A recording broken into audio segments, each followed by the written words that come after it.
বাতাল করো calculator scale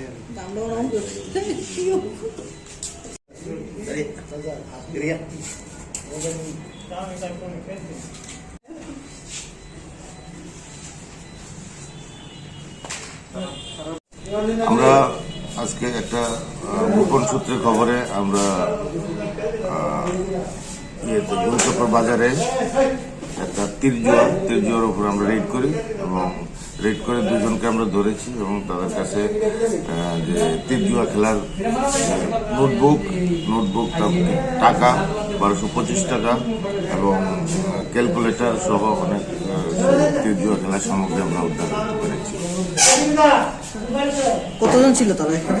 তারা 4-5 ছিল, কিন্তু আমরা যখন গিয়েছি তারা দুজনকে ধরতে পেরেছি।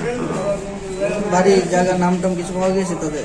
যারা পালিয়ে গেছে তাদেরকে আমরা খবর রাখছি, তাদেরকে আমরা উঠাবো। যাদেরকে আমরা ধরতে পেরেছি সাহিল ইসলাম এবং সুজিত দাস, দুজনকে আমরা ধরতে পেরেছি। শুধু টাকাই পাওয়া গেছে তাদের কাছে? টাকা, ক্যালকুলেটর এবং তীরজুয়া খেলার যে নোটবুক সবকিছু পাওয়া গেছে।